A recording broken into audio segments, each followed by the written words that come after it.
Let me say about the juxtaglomerular operators. To see the renin angiotensin aldosterone system, first of all, we need to go for JG operators, juxtaglomerular operators. Okay, let me introduce the juxtaglomerular operators for you. This is the Bowman's capsule, we know, and proximal convoluted tubule, descending limb and ascending limb of Henle's loop. Okay, just stop here. Let's talk about afferent arteriole. This is afferent arteriole and glomerulus. And we know this is the efferent arteriole, which is going down. Okay, now we are doing a small magic here. This is a distal convoluted tubule. Distal convoluted tubule is having contact with whom? You have to say. Yeah. Distal convoluted tubule is having contact with afferent arteriole. So let me show this box bigger. Let me show this box bigger. We know the distal convoluted tubule is made up of simple cuboidal epithelium, isn't it? What is this? Let me write. This is distal convoluted tubule. The simple cuboidal epithelial cells of distal convoluted tubule, where it has contact with the afferent arteriole, are densely packed. We call it as macula densa. We say it as macula densa. Okay. Next, let's talk about afferent arteriole. When you say arteriole, definitely the tunica media will have the smooth muscles. The smooth muscles can be expected in the tunica media. Tunica media of afferent arteriole containing smooth muscles.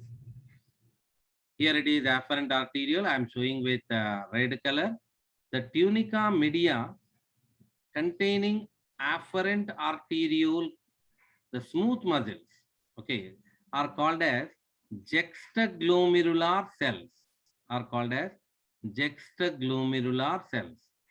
Okay, juxtaglomerular cells and macula densa, collectively called as juxtaglomerular operators. Sir, what is the use of these? All that will come, but first of all, let us try to understand. Let us try to understand the two definitions. Two definitions here. One is densely packed cuboidal epithelial cells. Densely packed cuboidal epithelial cells of distal convoluted tubule. Are called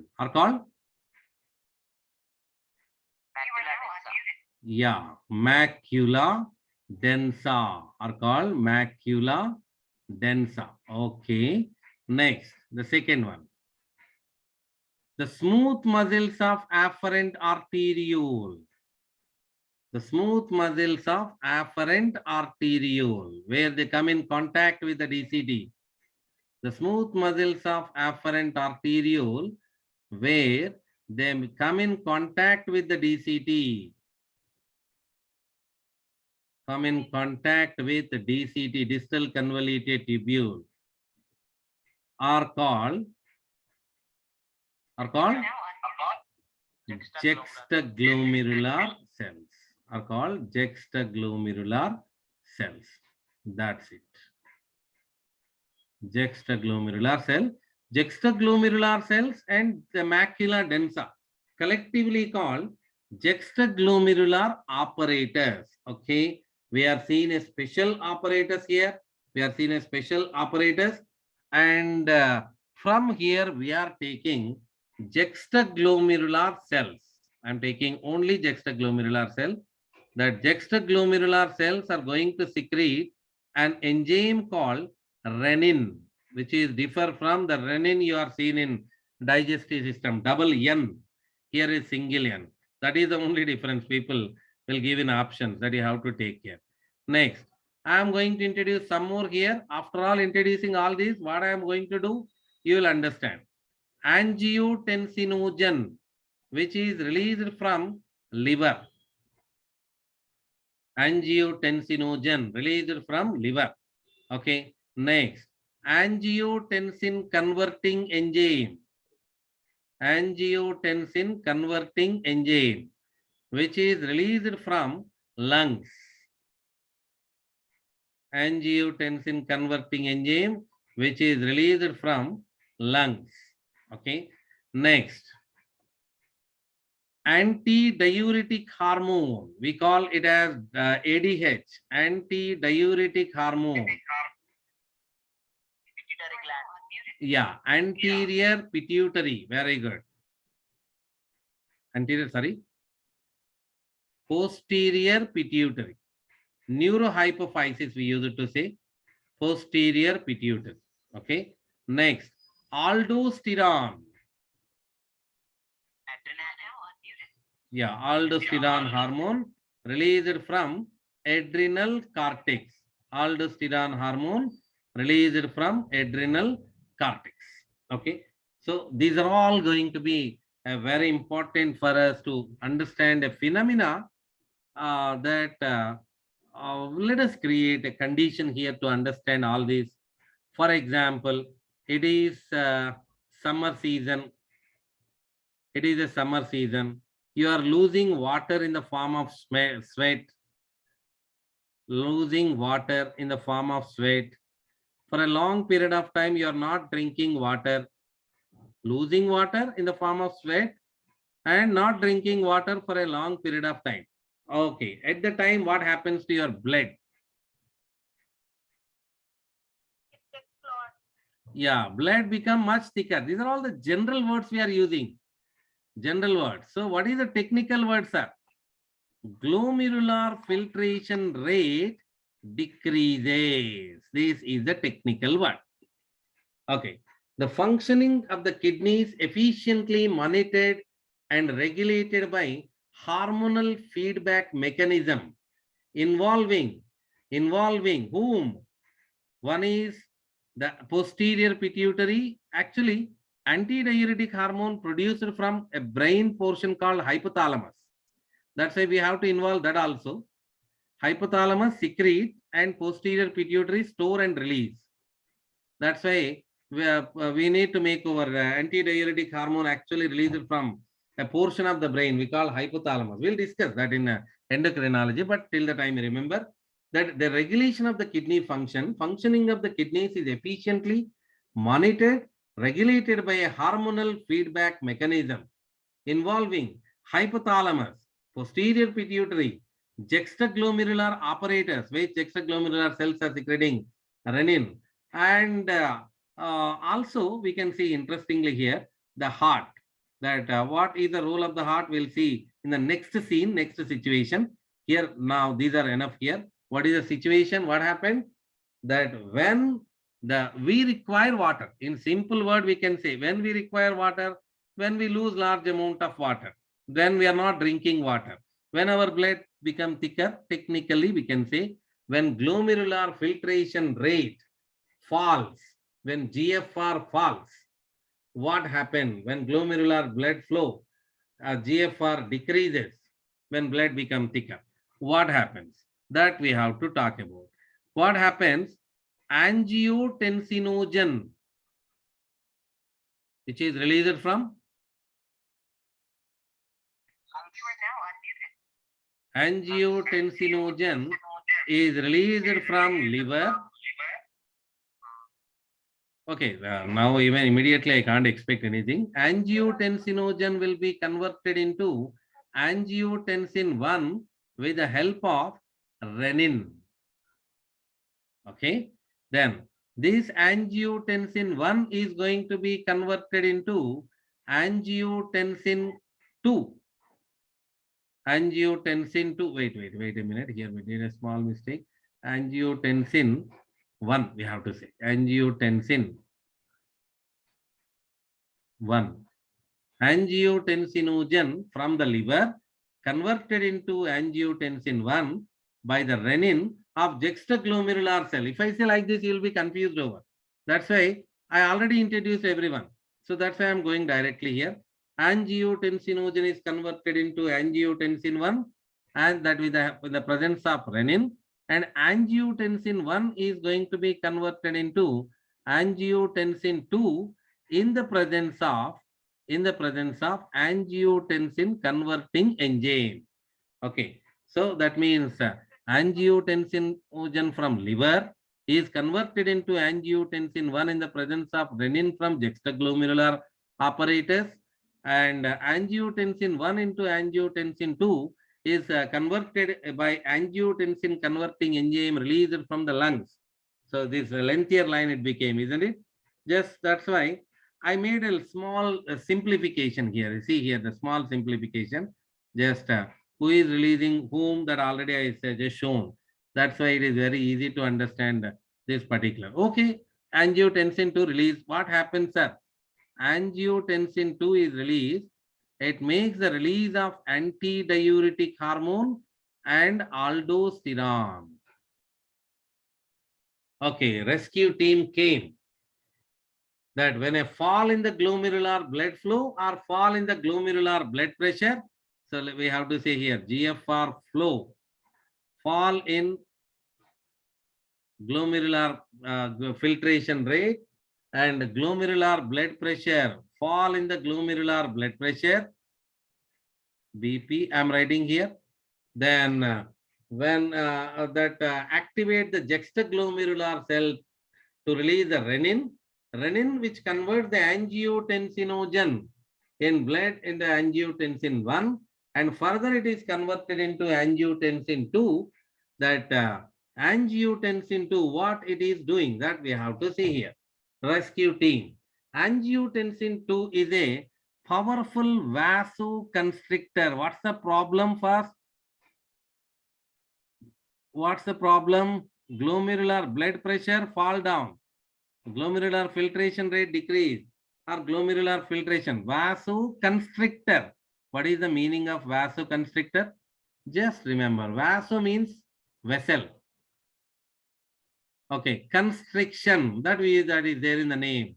Vasoconstriction. First of all, the blood flow is like this, slower down. Okay, so what we are doing here, the angiotensin 2 is the best vasoconstrictor. What it has done, just see these two arrow marks, you'll understand. It did vasoconstriction. Okay, angiotensin 2, a powerful vasoconstrictor, increases the glomerular blood pressure by doing vasoconstriction.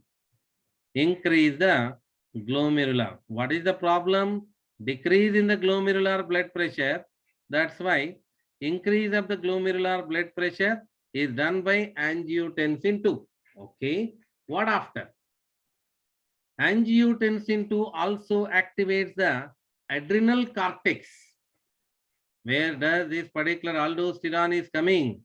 We made it. We wrote adrenal cortex. Okay. Stimulate the adrenal cortex for the secretion of aldosterone. Then aldosterone, what it will do? Aldosterone, we know already aldosterone, what it can do. Aldosterone can cause the reabsorption of sodium and water. Aldosterone for absorption of sodium ion. Thereby water is also added. As usual, it will come over if you have sodium. Okay, from distal parts of the tubule. From the distal parts of the tubule. We know that DCT.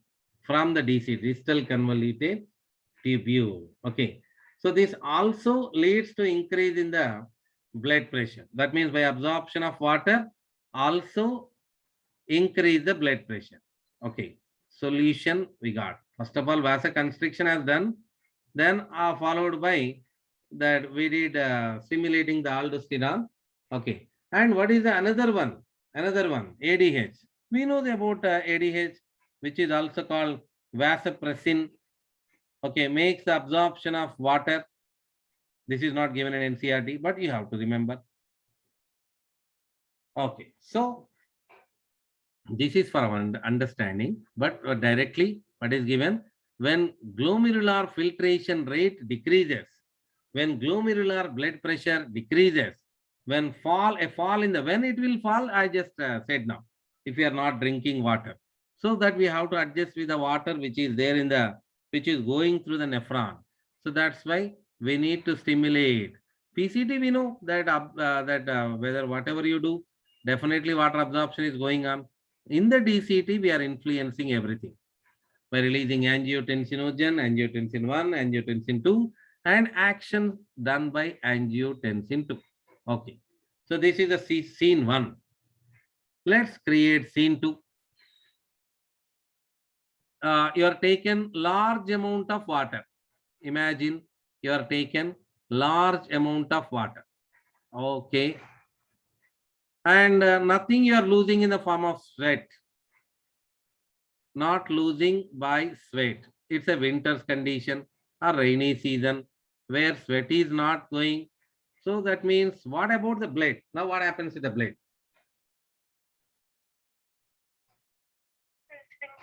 There is an increase in the blood flow. Our blood will become much diluted with water. Yeah, the opposite to the previous one, isn't it or not? Increase in the blood flow. Increase in the blood flow stimulates heart for the release of atrial natriuretic factor. Release of atrial natriuretic factor.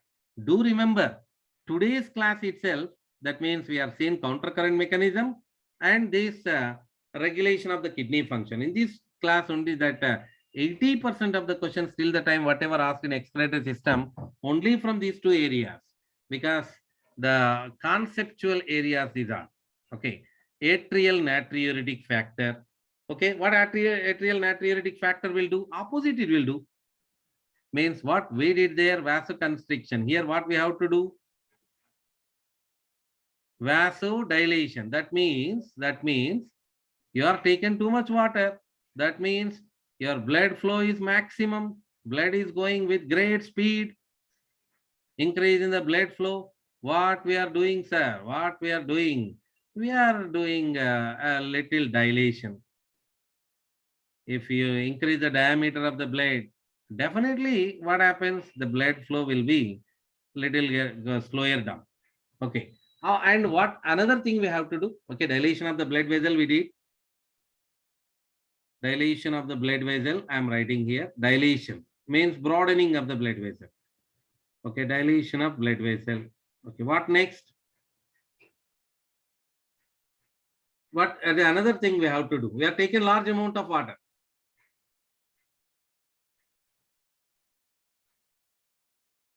Okay. Inhibits the absorption of water. We need to say here. In the distal convoluted tubule, it inhibits the absorption of water. It has to inhibit the absorption of water. Isn't it or not? Inhibit the absorption of water, and also we need to inhibit one more action. Also inhibit RAAS mechanism. Who is RAAS? This is RAAS. 1 minute. I'll write little distant. There you can write easily. Renin. What is A? Angiotensin. What is another A? Aldosterone system. This is very famous in the form of questions even. Renin, angiotensin, aldosterone system, which we discussed it now. Okay, there are two different contrast situations. One is when the glomerular filtration rate falls down, and or we can say fall in the glomerular filtration rate, or fall in the glomerular blood pressure, or in our normal language, if you don't have not drinking water for a long period of time, when the absorption of water became a necessary action, what is going to happen? That this is going to happen. Angiotensinogen that from liver, let me write here also with another color,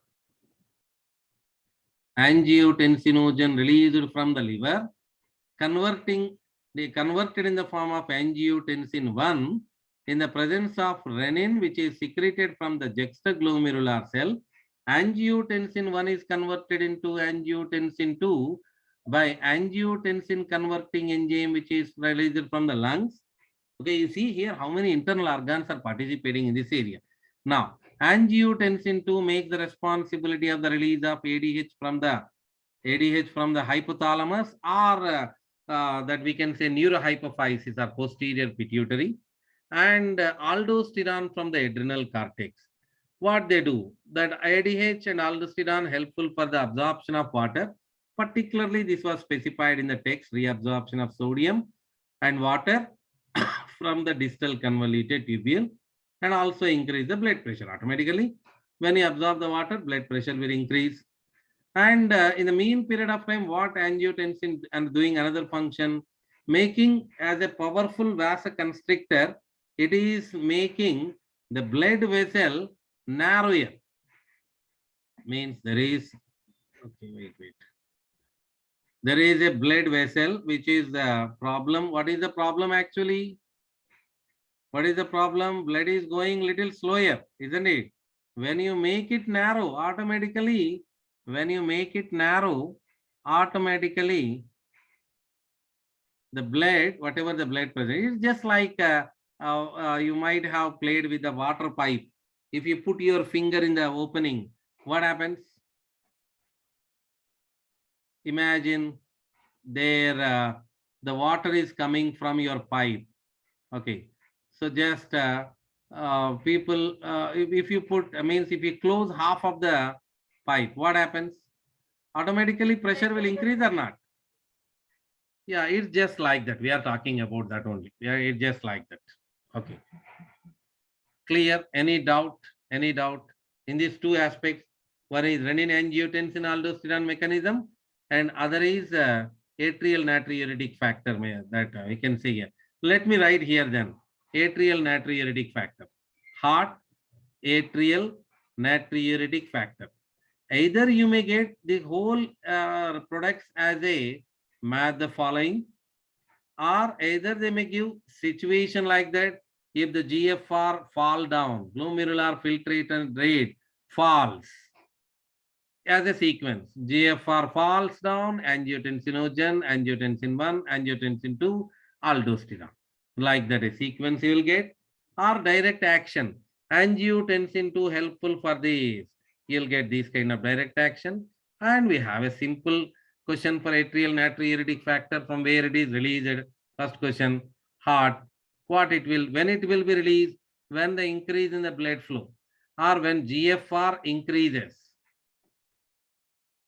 When GFR increases, glomerular filtration rate increases, or when the blood flow increases, we can say atrial natriuretic factor is required. Okay, so this is about the story of juxtaglomerular operators and that required things for what here for the formation of absorption of water, for inhibition of the absorption of water.